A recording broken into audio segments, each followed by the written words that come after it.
بسم اللہ الرحمن الرحیم۔ السلام علیکم پیارے بچوں۔ جماعت ششم، مضمون جغرافیہ، سبق نمبر 3، جس کا عنوان ہے گلوب، نقشے کا موازنہ اور علاقائی سیر۔ اس سبق میں جو ہے تو ہمیں گلوب اور نقشے کے تعلق سے بہت ہی ابتدائی معلومات دی گئی۔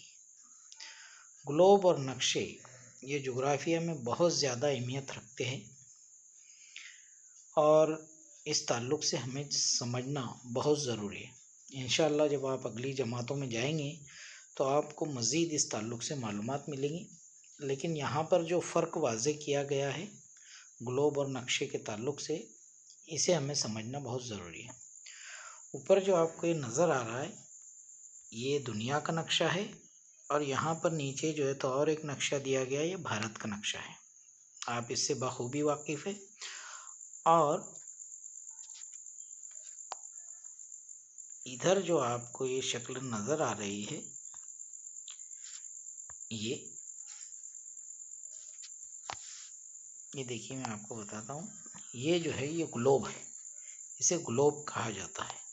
تو نقشے اور گلوب، ان میں کیا فرق ہوتا ہے، اس تعلق سے جو ہے تو اس سبق میں بہت ہی ابتدائی معلومات دی گئی ہے۔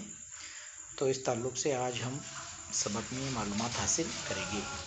سبق میں آگے پیارے بچوں کو سوالات دیے گئے ہیں۔ سوالات بڑے ہی آسان ہیں، اور ان سوالوں کے جواب آپ کو اوپر جو دی گئی شکل ہے اسے دیکھ کر ہی آپ بآسانی ان سوالوں کے جوابات دے سکتے ہیں۔ پہلا یہ سوال کیا گیا ہے کہ کون سا وسیلہ تعلیم سپاٹ ہوتا ہے؟ سپاٹ سے مراد یہ ہوتی ہے کہ جس کی صرف لمبائی اور چوڑائی ہوتی ہے، تو وہ جو وسیلہ تعلیم ہے وہ نقشہ ہوتا ہے جو سپاٹ ہوتا ہے۔ کون سا وسیلہ تعلیم گول ہوتا ہے؟ تو گول وسیلہ تعلیم گلوب ہوتا ہے۔ کس وسیلہ تعلیم کے ذریعے آپ دنیا کے پورے رقبے کو بیک وقت دیکھ سکتے ہیں؟ تو گلوب کے ذریعے جو ہے ہم دنیا کے پورے رقبے کو بیک وقت ایک ہی وقت میں دیکھ سکتے ہیں۔ کس وسیلہ تعلیم کے ذریعے ایک وقت میں زمین کا ایک ہی حصہ دیکھ سکتے ہیں؟ تو نقشے میں جو ہے تو ہم زمین کا ایک وقت میں ایک ہی حصہ دیکھ سکتے ہیں۔ مخصوص علاقے، ملک، ریاست وغیرہ کی تفصیلی معلومات حاصل کرنے کے لیے ان میں سے کون سا وسیلہ تعلیم آپ استعمال کریں گے؟ تو مخصوص علاقے ہے، کسی ملک، کسی ریاست کی معلومات حاصل کرنے کے لیے ہم نقشے کا استعمال کریں گے۔ اور کس وسیلہ تعلیم کو کرۂ زمین کا نقشہ ثانی کہہ سکتے ہیں؟ تو گلوب کو کرۂ زمین کا نقشہ ثانی کہتے ہیں۔ اب آئیے آگے جو ہے تو بڑی اہم معلومات دی گئی ہے، جیسے جغرافیائی وضاحت کے طور پر یہاں پر پیش کیا گیا ہے۔ مشاہدے کے بعد آپ کے ذہن میں یہ بات آئیں گی کہ نقشہ دو پہلوی ہوتا ہے، گلوب تین پہلوی۔ دیکھیے، دو پہلوی یعنی جس میں صرف لمبائی اور چوڑائی ہوتی ہے، لمبائی ایک پہلو اور چوڑائی ایک پہلو، تو مل کر جو جس کا رقبہ بنتا ہے اسے دو پہلوی کہتے ہیں۔ اور تین پہلوی یعنی جس کی لمبائی بھی ہوتی ہے، چوڑائی بھی ہوتی ہے اور اونچائی بھی ہوتی ہے، جو تینوں سے ملنے والی شے کا حجم بنتا ہے، تو اسے جو ہے تو تین پہلوی شے کہتے ہیں۔ اب آپ دو پہلوی جو ہے تو چیزیں، جیسے اگر آپ دیکھنا چاہیں تو ہماری جو کتاب کا جو پیج ہوتا ہے وہ بھی جو ہے تو دو پہلوی ہوتا ہے۔ کپڑا جو ہوتا ہے وہ بھی دو پہلوی ہوتا ہے۔ جو رومال ہم استعمال کرتے ہیں، ٹاول استعمال کرتے ہیں گھر میں، وہ دو پہلوی ہیں۔ جبکہ وہ تمام چیزیں جس کی لمبائی بھی ہے، چوڑائی بھی ہے اور اونچائی بھی ہے، مثال کے طور پہ ڈسٹر تین پہلوی ہے، یا پھر جو ہے تو موبائل تین پہلوی ہے۔ اس کے علاوہ جو ہے آپ کے اطراف میں بہت ساری چیزیں دیکھیے، مثال کے طور پہ گھر میں استعمال ہونے والی چیزیں، گیس سلنڈر ہے، تین پہلوی شے ہے۔ تو دو پہلوی اور تین پہلوی کا فرق کیا ہے کہ جس کی صرف اور لمبائی اور چوڑائی ہو تو وہ دو پہلوی چیزیں ہوئی، اور اس سے مل کر رقبہ بنتا ہے، حجم نہیں بنتا۔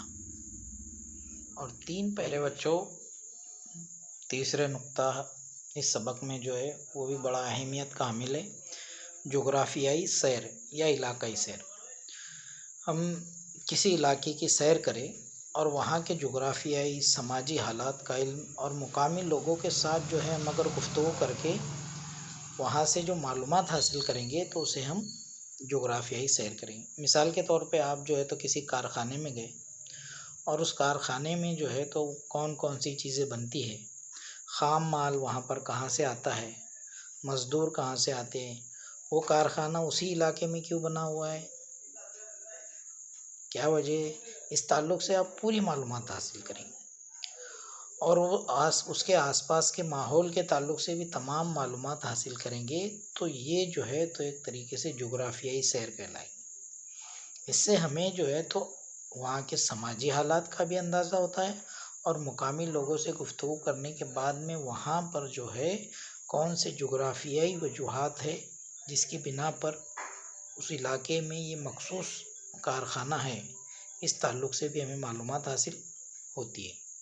تو جغرافیائی سیر جو ہے صرف کارخانے تک محدود نہیں، بلکہ کسی بھی علاقے میں جا کر ہم وہاں کی جو معلومات، سماجی زندگی اور وہاں کے حالات کی جو معلومات حاصل کریں گے اسے جغرافیائی سیر کہتے ہیں۔ عام طور پہ آپ جو سیر کے لیے جاتے ہیں اور آپ نے اگر اپنے پاس میں ایک بیاض رکھے اور اس میں جو ہے تو تھوڑی تھوڑی معلومات لکھتے گئے وہاں کے حالات کے تعلق سے، تو یہ بھی جو ہے تو آپ کی جغرافیائی سیر ہی کہلائے گی۔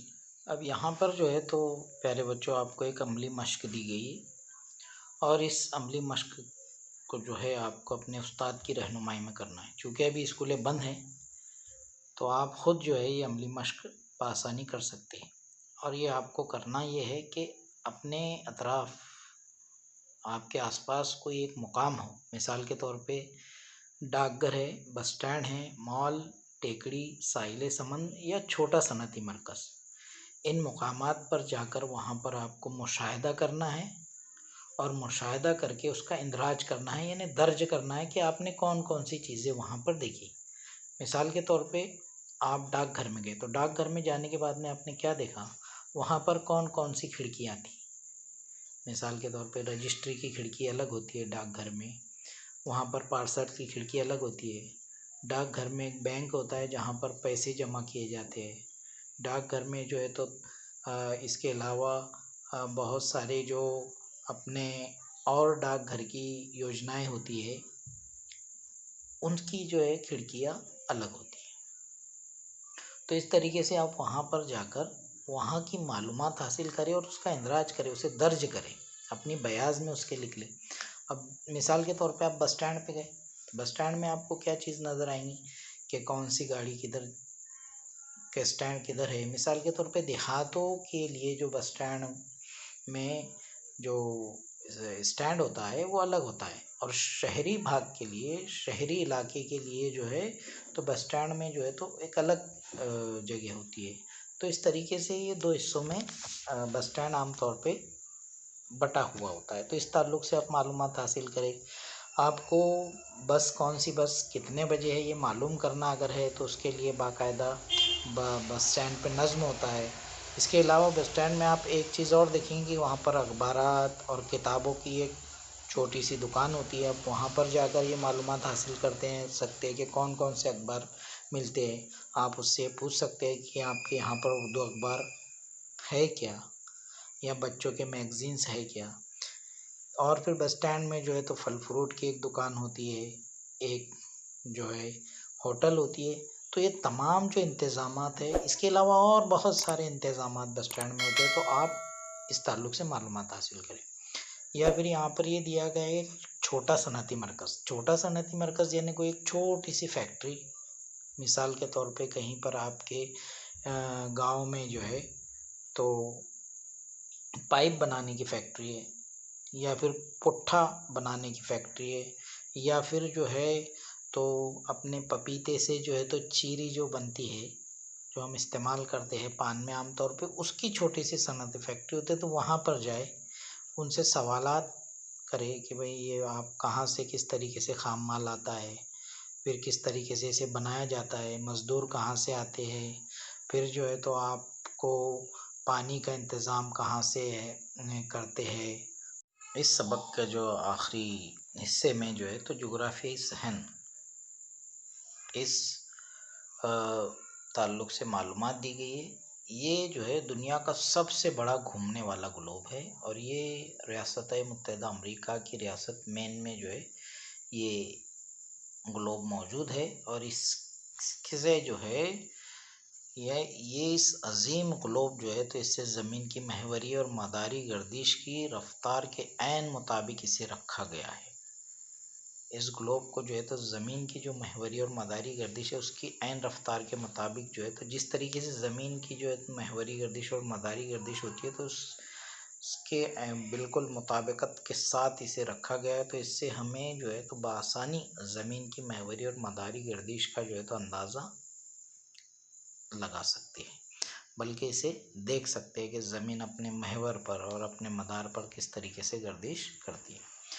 اب جو ہے تو ہم مشق کے تحت جو ہے تو کچھ سوالات کو یہاں پر دیکھیں گے۔ ان سوالات کو جہاں تک کہ ہو سکے آپ کو خود ان کو حل کرنا ہے۔ سبق کو ایک دفعہ پھر سے پڑھیے، اور اسے پڑھنے کے بعد میں ان سوالات کے جوابات جو ہے تو اپنی بیاض میں لکھیے۔ تو پہلا سوال ہے کہ دو پہلوی اور تین پہلوی چیزوں کی خصوصیات کیا ہوتی ہیں؟ تو دو پہلوی چیزیں آپ سبق کے شروع میں دیکھیں گے تو آپ کو یہ بالکل آسانی سے اس سوال کا جواب مل جائے گا کہ دو پہلوی چیزیں یعنی جن کی صرف لمبائی اور چوڑائی ہوتی ہے جس سے رقبہ تیار ہوتا ہے تو اسے دو پہلوی چیزیں، اور تین پہلوی چیزیں یعنی اس میں لمبائی، چوڑائی اور اونچائی ہوتی ہے اور ان سے مل کر جو ہے تو حجم تیار ہوتا ہے۔ تو اس تعلق سے معلومات آپ شروع میں ہی دیکھ لیجئے، آپ کو مل جائیں گے۔ بالکل چھوٹے گلوب پر کون کون سی چیزیں بتائی جا سکتی ہے؟ تو چھوٹے گلوب پر جو ہے تو ہم عرض البلد بتا سکتے ہیں، طول البلد بتا سکتے ہیں، خط استوا بتا سکتے ہیں۔ اس تعلق سے اور جو ہے تو دنیا کے مختلف علاقوں کی معلومات جو ہے تو ہم چھوٹے گلوب سے دے سکتے ہیں۔ زمین پر رونما ہونے والے دن اور رات کا تصور کس وسیلے تعلیم سے سمجھنا آسان ہوگا؟ تو زمین پر جو دن اور رات کا جو تصور اگر ہمیں سمجھنا ہے تو وہ گلوب سے جو ہے تو بآسانی ہم سمجھ سکتے ہیں، کیونکہ گلوب کو جو ہے تو ہم ایک طریقے سے گھمائیں گے اور ایک ٹارچ کو بتائیں گے، اس گلوب پر ٹارچ کو چمکائیں گے، جو حصہ ٹارچ کے سامنے آئے گا تو ہم کہیں گے کہ یہاں پر دن ہے، اور جو حصہ ٹارچ کے سامنے نہیں ہے وہاں پر رات ہے۔ تو اس طریقے سے یہ ٹارچ جو ہے تو ایک طریقے سے سورج کا کام کریں گی، تو یہ جو ہے تو گلوب پر جو ہے تو بآسانی ہم بتا سکتے ہیں۔ آپ کے گاؤں شہر کی نشاندہی کرنے کے لیے کون سے وسیلے تعلیم کا استعمال کیا جا سکتا ہے؟ تو گاؤں اور شہر کی نشاندہی کے لیے جو ہے تو ہم نقشے کا استعمال کر سکتے ہیں۔ ایک جگہ سے دوسری جگہ بآسانی منتقل کیے جانے والے وسیلے تعلیم کون سے ہیں؟ تو ایک جگہ سے دوسری جگہ منتقل کیے جانے والے وسیلے تعلیم جو ہے تو گلوب اور نقشے جو ہے